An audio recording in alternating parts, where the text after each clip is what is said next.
Welcome to a new segment I'm going to start doing here randomly on the JC24 Sports Note YouTube and Twitch channels. This is going to be the first edition of the Cleveland Browns Instant React. Um, Now, I will completely admit that as long as Deshaun Watson is a member of the Cleveland Browns, I will not be supporting this franchise, although I will be um, opinionated yet fair where possible.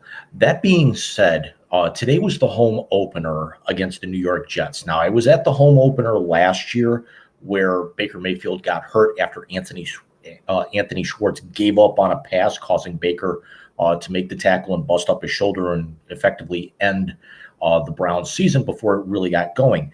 Today, after what transpired a little over 30 minutes ago, the Browns season is pretty much done now. It's because the New York Jets just basically cut the Browns off by their manhood. Let's get right into it here, and these are not going to be very long videos. As you can see, the Jets rallied from 13 points down with a minute 22 left in the game. The Browns were up 31-17 and 31-16. I'm sorry. It's some of the information is still coming in, and I'm still trying to put this together very, very quickly. They were up 30-17. My apologies. After a 12-yard run by Nick Chubb, which was actually his third touchdown of the day. Chubb actually had a touchdown in the first quarter, put the Browns up 7-0, scored two more touchdowns in the fourth quarter, and the one to put him up 30-17 was with a minute 55 left. As a matter of fact, he actually ended up running through the 2-minute warning, and then the Browns and had one of the most epic collapses you've ever seen. Joe Flacco, let's put this up there, was 26 of 44 for 307 yards, 4 touchdowns, and is now 18-3 all time against the Cleveland Browns. The last time that Flacco lost against the Browns was actually the last time he played the Browns, which was I don't think it was the home opener, but it was in 2018. I was there. It was my first Browns game in over 30 years. It was a game that Greg Joseph ended up winning in overtime in Baker's first season on a 37-yard field goal where the ball, as Jim Donovan described it, basically had orange paint on it because it came out sideways and barely got over the crossbar, again, with 2 seconds left in overtime. Flacco basically did pretty much whatever he wanted most of the day. Now, that 26 of 44, some of his throws were high, some of his throws were thrown away. But Flacco is doing exactly what the Jets brought him in to do, is to spell Zach Wilson until Wilson is 100% ready to return or completely take over. Now, if Flacco continues to play well, I think that they ride with him a little bit more in that division, especially during the middle of their rebuild. Nobody's going to catch the Buffalo Bills in the AFC East, and it's a good idea to be able to help him, maybe rotate him and Zach Wilson in and out, make sure that Wilson is 100% when he returns. So this way Flacco can go back to being the mentor, as Flacco really only has, what would you think, about 2 years left in him. And yes, I am wearing a scrubs top because that's basically what Robert Saleh and the Jets did in the final 90 seconds of that game, was make the Browns' entire defense and special teams look like a bunch of scrubs. And I know it's a pun. I know it's a terrible pun, but it's a completely justifiable pun. The Browns, after that Chubb touchdown, their heir apparent kicker, Cade York, missed the extra point and missed it badly to the right, leaving the door open. On the ensuing possession, they gave up a very long touchdown. They gave up a 66-yard touchdown to Corey Davis where nobody was in 30 yards of him. He basically slow walked into the end zone or slow jogged at that point, because if he would have walked, they actually would have flagged him for 15 yards and the ball probably would have come back and they would have taken the touchdown off the board. So he did the right thing by, not sprinting into the end zone. He didn't have to save the time because they still needed to recover the onside kick and still didn't have any timeouts. So would those extra 3 seconds have really mattered? Quite honestly, no, because the Browns on their very next possession gave the ball, on the play to Davis. Browns didn't even get it because the Jets converted the onside kick, as a lot of people feared that they would, because the Browns have had trouble in recent years covering onside kicks. And then the Jets went right down the field again, and Flacco this time hit Garrett Wilson with a 15-yard touchdown with 22 seconds remaining. It was a 9-play, 53-yard drive that took literally 1 minute. And here are Wilson's numbers on the day. The rookie had 8 catches for 102 yards, 2 touchdowns, and again, as you can see, the game winner with only 22 seconds left. Wilson actually did have to leave the game at one point in the fourth quarter, where he went up to actually catch one and then was shoved out of bounds. I want to say it was by Browns cornerback M.J. Stewart, where had Stewart not done the Kellen Winslow force him out of bounds, because that continuation was eliminated about 10 or 15 years ago, and quite honestly, it's still the wrong call to this day. That should be put back in. If a receiver goes up, you should not be allowed to push him out of bounds just to be able to commit that, because he would have been in bounds, and it's not natural momentum forcing him out either. But the thing about Wilson is the Browns actually could have had Garrett Wilson. There was a lot of talk that a lot of people had going into the NFL draft, and then the Browns decide to trade 3 first-rounders to the Houston Texans to get Deshaun Watson, and throws the entire draft into disarray. The Browns actually could have come out of all of this by staying the course with Baker Mayfield, and we're not going to get too much into that, but I am going to have to cover it anyway. For those of you who say that he's not here anymore, get over it. Well, guess what?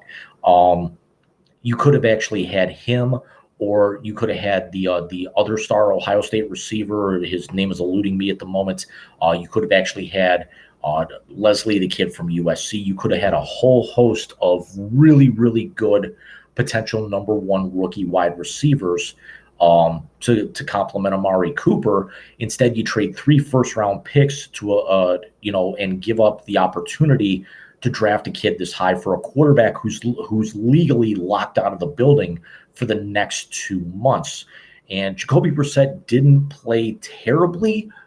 Brissett was 22 of 27 for 229, a touchdown, and an interception. Now, that interception was very, very late. We're going to cover that here in a moment, because we're going to break down the just exactly how bad the collapse turned into. Brissett hit his first 9 passes. As a matter of fact, his first incompletion was that fade route to Donovan Peoples-Jones, where he couldn't get his feet down in bounds, and then ended up having the touchdown on the very next play to Amari Cooper. Amari Cooper actually had himself quite a game as well, and we'll run that here across the bottom of the screen.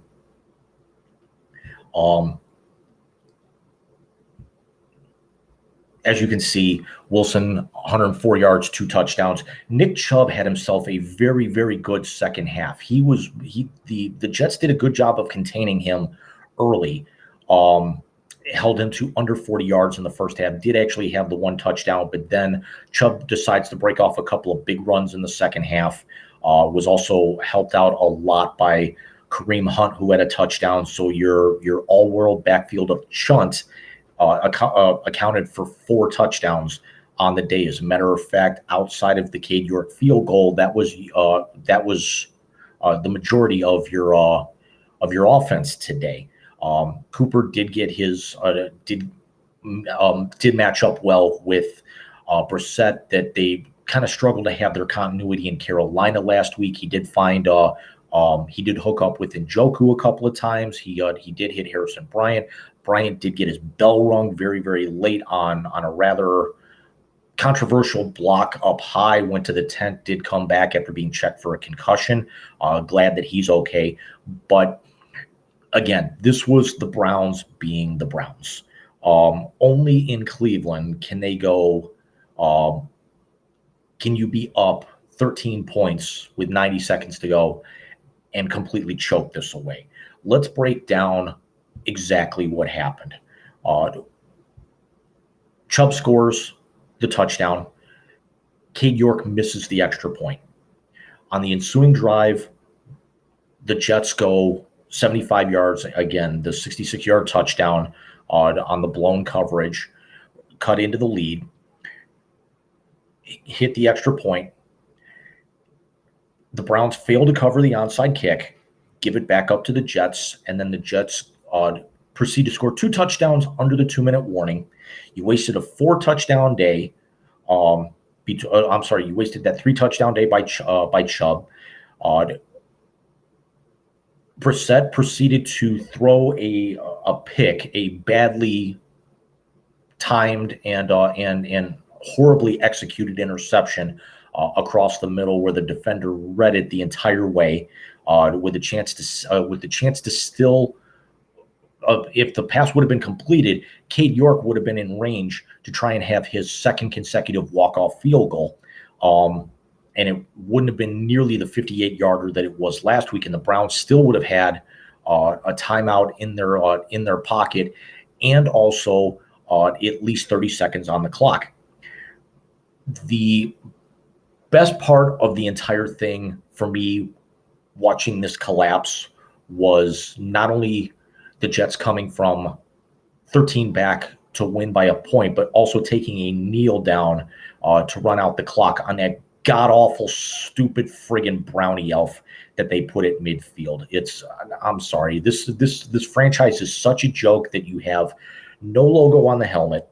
You have a sponsor you have the team the company that owns the naming rights, First Energy Corporation, locked in massive litigation, potentially for fraud. You've got a quarterback that you paid $245 million guaranteed. $230 million guaranteed. Let's also be honest. It was, you essentially paid him $250 million because you had to eat and dump, Baker Mayfield's $20 million for that. So essentially $250 million, and he's sitting at home until the middle of November. You're not going to get him back in any sort of shape.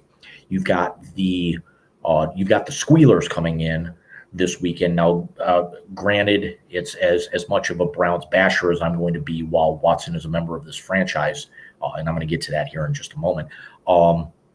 There's no way in hell I will ever cheer for the Pittsburgh Steelers. No way, no how. They could be playing the Ohio State Buckeyes, and I still would actually not cheer for the Steelers. Yes, you did hear that first. And again, you go and you put this cookie elf from the 1940s and 50s, when your franchise was relevant out there. You snap your uniforms back to the early 2000s after you came back, which were actually modernized versions of the ones from the 1980s when you were relevant. Well, guess what? The current design, essentially the throwback to that previous design from 15 years ago, was when the franchise sucked ass as well. So it's a comedy of errors. Again, wasted a completely impeccable day by Chubb, especially in the second half. Myles Garrett is just one sack away from breaking Clay Matthews' all-time franchise sack record. Now, remember, they didn't actually start keeping sacks, I want to say, until like the 84 or 85 season, so Matthews' number could actually be considerably higher. Clay Matthews honestly should be in the Hall of Fame. With the way that he's going, Myles Garrett could easily play his way into the Hall of Fame. But the Browns right now, this is exactly what you would expect them to do. You would expect Brissett to manage the game, but they don't have a killer instinct because there's way too much turnover. Baker Mayfield's gone. Jarvis Landry's gone. Odell Beckham was a I thought was a locker room cancer. You could say whatever you want about Baker Mayfield, but the but I thought the issue was with Beckham. Um, his attitude played him right out of New York. His attitude started causing rifts in the locker room with the Browns last year, and there's a reason why you now owe Amari Cooper a huge amount of money. That there's a reason why you owe you're in salary cap hell starting next year with Deshaun Watson. There's a reason why you had to lock up Nick Chubb um, and Myles Garrett last year because you want to make sure that they're there. And then, when they get disgruntled and want out, you can actually get top value for them if they start demanding trades, which quite honestly, there can't be too many more of games like this and disappointments that they're going to end up wanting to tolerate here. This is the kind of game that would normally cost coordinators, coaches, front office, that would cost them their jobs. Here's the problem. The Browns have already relegated themselves to having this year as a throwaway because their new franchise quarterback isn't going to be available for 2/3 of it. Newsflash, he's not an all-world quarterback anymore because he hasn't played in 2 years. By the time he suits up, it's going to be 703 days in between games. He had the Achilles or ACL injury that forced him to miss, most of the season and most of 1 year, and then quit on his team the second year, and then was under investigation.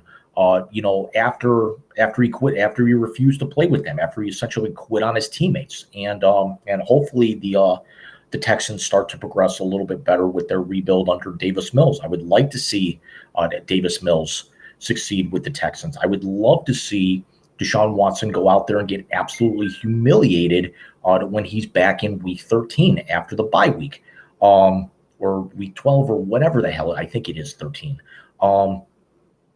But the Browns deserve every bit of this embarrassment for the way that they sat back, they got cute and comfortable at the end. Joe Woods should have been fired last year for his defense, especially with his secondary coverage. Mike Prefer, the luster is off him as special teams coordinator. He won the playoff game in Pittsburgh a few years ago after Stefanski had to sit home due to COVID. But the Browns were going to win that game anyway because Pittsburgh had lost 5 in a row going into that. And the Browns were relatively warm at the time. So Stefanski is probably going to get a pass for this year, but Stefanski is going to be fired after next year. I will predict that now, unless the Browns completely turn this year around, and I can't see a scenario as to where or how that's going to happen. Mitch Trubisky did not play that bad at all today as the against the Patriots,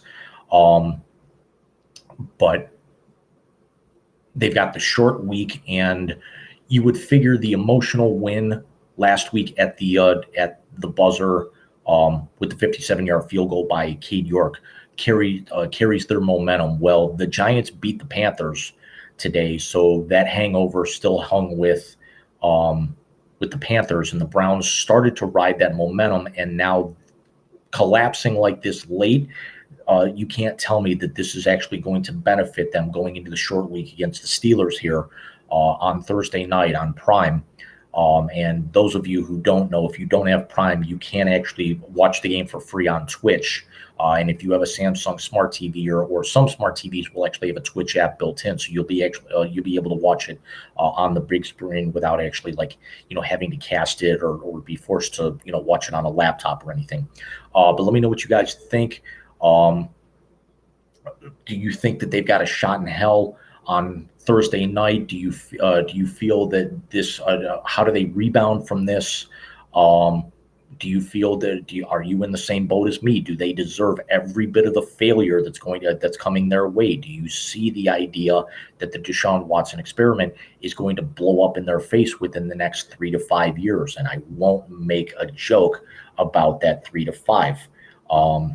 Not here, not the time or the place. Certainly will be the place on the Wise Guys 1 year anniversary show coming up on Saturday, October the 15th. So we will see you guys very, very soon, and take care. And we will see you guys with with a normal sports note later on this week, and then we'll be back with you next. We'll be back with you probably Thursday night or early Friday, sometime with the Browns wrap up after the Squealers game. Take care.